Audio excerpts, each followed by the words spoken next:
इस आदमी ने मुझसे धोखे से शादी करी है।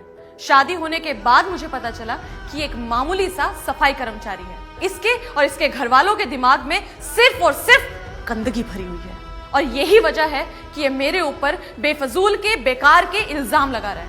और जज साहब, मैंने फैसला कर लिया है कि अब इसके आगे मैं इस आदमी के साथ नहीं रहना चाहती। तुम्हें अपनी सफाई में कुछ कहना है? एक सफाई कर्मचारी जिसने समाज की गंदगी साफ करी, आज उससे कहा जा रहा है कि अपनी सफाई में कुछ कहना है। जैसा अब इन्होंने कहा कि हमने इनसे धोखे से शादी करी, इन्हें पता नहीं था कि हम सफाई कर्मी हैं। क्या ये बात इन्हें इतने बड़े पद में नौकरी लगने के बाद, हमसे 2 बच्चे होने के बाद पता लगी? इन्होंने हमें, हमारे माँ बाप को भला बुरा कहा, हम बर्दाश्त कर गए, पर आज ये हमें हमारे बच्चों से तक मिलने नहीं दे रही है। हम मानते हैं कि आदमी भी गलत होते हैं, बहुत आदमी गलत होते हैं। क्या हमेशा गलत होते हैं? हम ये भी मानते हैं कि औरत को ही आदमी की तरह जीने का अधिकार है, आजादी का अधिकार है। पर शादी के इतने साल बाद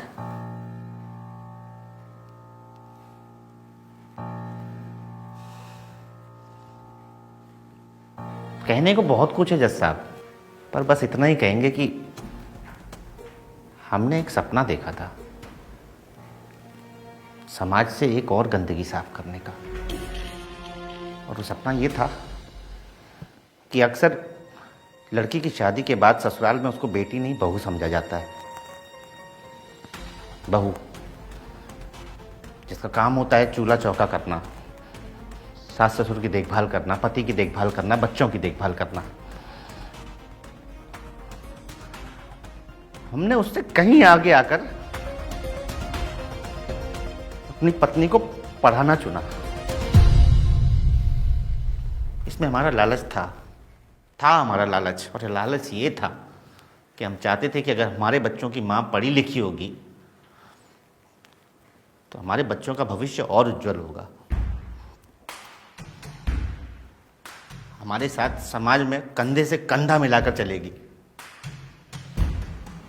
पर हम भूल गए साहब, एक बड़ा अधिकारी सफाई कर्मी के साथ कंधे से कंधा मिलाकर नहीं चलता। जज साहब, हमारे साथ बुरा हो रहा है, अच्छा हो रहा है, ये हम नहीं जानते, लेकिन हम इतना जानते हैं कि हमारे देश में बहुत सारी पत्नियों के साथ बुरा होने वाला है। अगर आज इसमें कुछ सोचा नहीं गया ना, तो कल पति अपनी पत्नियों को आगे पढ़ाने के लिए सोचेंगे जज साहब।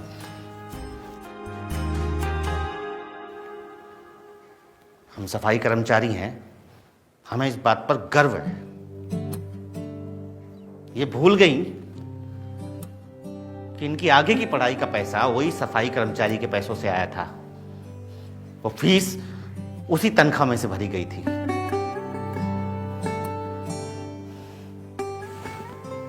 उस पैसे में गंदगी नहीं थी जज साहब,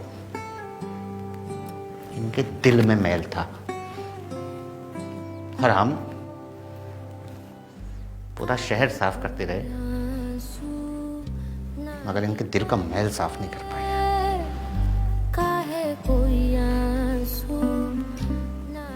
शहर की सफाई हम देख लेंगे जज साहब, दिलों के इस मैल की सफाई आपको करनी होगी, वरना बहुत सारी औरतें अपने अधिकार से वंचित हो जाएंगी जज साहब। काहे कोई आंसू